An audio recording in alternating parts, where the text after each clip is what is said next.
ನಮಸ್ಕಾರ ರೀ. ನಮ್ಮ ಕೈಲಿಂದ ಒಬ್ಬ ವ್ಯಕ್ತಿಗೆ ಚಲೋದು ಮಾಡ್ಲಿಕ್ಕೆ ಆಗಲಿಲ್ಲ ಅಂದರೂ ಪರವಾಗಿಲ್ಲ, ಕೆಟ್ಟದ್ದಂತರೂ ಮಾಡಕ್ಕೆ ಹೋಗಬಾರ್ದು ಅಂತ. ಖರೆ ಅದ ಅಲ್ರಿ? ಇವತ್ತಿನ ದಿನ ಸ್ವಲ್ಪ ಆಲಸ್ಯದಿಂದ ಕೂಡಿತ್ತು, ಹೆಂಗಿತ್ತು ಅನ್ನೋದನ್ನು ನಿಮ್ಮೊಟ್ಟಿಗೆ ಹಂಚ್ಕೊಳ್ತೀನಿ. ಅಪ್ಪಟ ಕನ್ನಡದೊಳಗೆ ಸವಾಲಿನ ದಿನ 15ಕ್ಕೆ ನಿಮಗೆಲ್ಲ ಪ್ರೀತಿಯ ಸ್ವಾಗತ.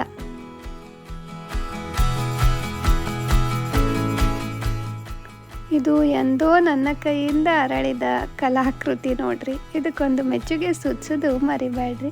ತಾಯಿ ಮಗಳು ಹಿಂದೆ ಮುಂದೆ ಉಲ್ಟಾ ಸೀದಾ ಹಂಗು ಹಿಂಗು ಸೂರ್ಯನ ಎಡಿ ಬಿಸಿಲಿಗೆ ನಮ್ಮ ಮೈಯನ್ನು ಒಡ್ಕೊಂಡು ಮಾತು ಹೇಳ್ಕೊತ ಹೆಜ್ಜೆ ಹಾಕ್ಕೊತ ಮುಂಜಾನೆ ವಾಯು ವಿಹಾರವನ್ನು ಮುಗಿಸ್ಕೊಂಡು ಕೆಳಗೆ ಬಂದು ಸುದ್ದಿ ಪತ್ರ ಓದ್ತಿರ್ಬೇಕಾದ್ರೆ ನನ್ನ ಮಗಳು ಸುದ್ದಿ ಪತ್ರದ ಮೇಲೆ ಚಿತ್ರ ಬರೆದ್ಲು.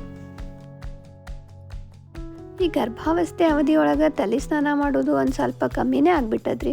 ಇವತ್ತೊಂದು ಸ್ವಲ್ಪ ಬಿಸಿಲು ಬಿದ್ದದ, ಇವತ್ತೇ ಮಾಡ್ಕೊಂಬಿಟ್ರೆ ಆಯಿತು ಅಂಥೇಳಿ ನಿರ್ಧಾರ ಮಾಡಿ ಹೆಂಗೂ ತಲೆ ಸ್ನಾನ ಮಾಡಾಕತ್ತೀನಿ. ಮನೆ ಮದ್ದು ಇರಲಿ ಅಂತ ನಿನ್ನೆದು ಮೊನ್ನೆದು ಮೊಸರೆಲ್ಲ ಸೇರಿಸಿ ಅದ್ರಾಗ ಲೋಳೆ ರಸನ ಹಾಕಿ ಮನ್ಯಾಗ ಬೆಳೆದಿದ್ದು ಗಿಡದಂದಾಗಿದ್ರೂ ನಡೀತದೆ, ಹೊರಗಿನ ತಂದಿದ್ದಾದರೂ ನಡೀತದೆ. ಯಾವುದೋ ಒಂದು ಹಾಕ್ಕೊಂಡು ಕೂದಲ ಚೆಂದಾಗೆ ಸಿಳ್ಕೊಂಡು ನಮ್ಮಷ್ಟಕ್ಕೆ ನಾವೇ ತಲೆ ಬುಡದಿಂದ ಹಿಡ್ಕೊಂಡು ತುದಿ ತನಕ ಹಚ್ಕೋಬೋದು. ಯಾರೇ ಹಚ್ಚೋರಿದ್ರೆ ಹಚ್ಚಿಸ್ಕೋಬೋದು, ಯಾರೂ ಇಲ್ಲ ಅಂದ್ರೆ ನಮ್ಮ ಆರೈಕೆ ನಾವು ಮಾಡ್ಕೊಳ್ಳೋದ್ರಾಗ ತೃಪ್ತಿ ಪಡ್ಕೋಬೋದು. ಈ ಮೊಸರು ಮತ್ತು ಲೋಳೆ ರಸದ ಮಿಶ್ರಣನ ತಲೆ ಬುಡದಿಂದ ಹಿಡಿದು ಕೂದಲಿನ ತುದಿ ತನಕ ಹಚ್ಕೊಂಡು ಒಂದು 20 ನಿಮಿಷ ಬಿಟ್ಟು ತಲೆ ಸ್ನಾನ ಮಾಡ್ಕೊಂಡ್ಬಿಟ್ರೆ ಕೂದಲ ಮೃದು ಆದಂಗೆ ಅನ್ನಿಸ್ತದೆ. ಅದನ್ನು ಯಾವಾಗಲೂ ನಂಬೋದು.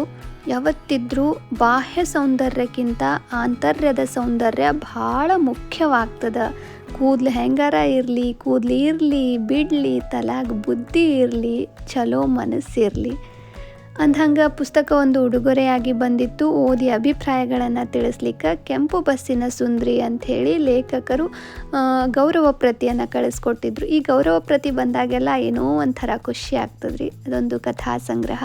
ಓದಿ ಅದ್ರ ಬಗ್ಗೆ ಮುಂದಿನ ದಿನಗಳೊಳಗೆ ನಿಮ್ಮೊಟ್ಟಿಗೆ ಹಂಚ್ಕೊಳ್ತೀನಿ.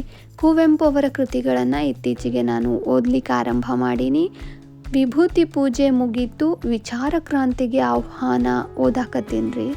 ಈ ಥಂಡಿಗೆ ಇಲ್ಲಿನ ಪ್ರತಿಯೊಂದು ಲೇಖನಗಳು ನನ್ನನ್ನು ಬೆಚ್ಚಬೆರಗಾಗಿಸ್ಲಿಕ್ಕತ್ತಾವ. ಅಷ್ಟು ಅದ್ಭುತವಾಗಿ ಬರ್ದಾರ ಕುವೆಂಪು ಅವರು. ಸುಮ್ಮನೆ ಅನ್ನೋದಿಲ್ರಿ ಅವರಿಗೆ ರಾಷ್ಟ್ರಕವಿ ಅಂಥೇಳಿ.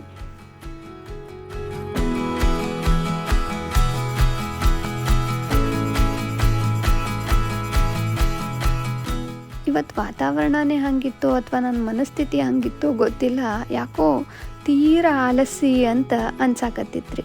ಆದರೂ 1-2 ಲೇಖನ ಓದಿ ಕಿತ್ಕೊಂಡು ಎದ್ದು ತಾಯಿ ಮಗಳು ಅಂಗಳಕ್ಕೆ ಇಳಿದು ಒಂದಿಷ್ಟು ಹೊತ್ತು ನಡಿಗೆಯನ್ನು ಆರಂಭ ಮಾಡಿದ್ವಿ. ಚಿಲಿಪಿಲಿ ಮಾತು ಹೇಳ್ಕೊತ ಎಲ್ಲರ ಮನೆ ಅಂಗಳದೊಳಗೆ ಮುಂಜಾನೆಯಿಂದ ಬೆಳಗ್ಗೆ ಸಂಜೆಗೆ ಸುಸ್ತಾಗಿ ಕುಂತಂಥ ರಂಗೋಲಿಗಳ ಸೌಂದರ್ಯವನ್ನು ಸವಿಲಿಕತ್ತಿದ್ವಿ.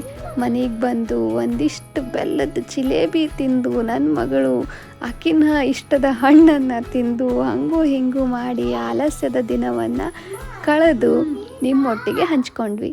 ಧನ್ಯವಾದ.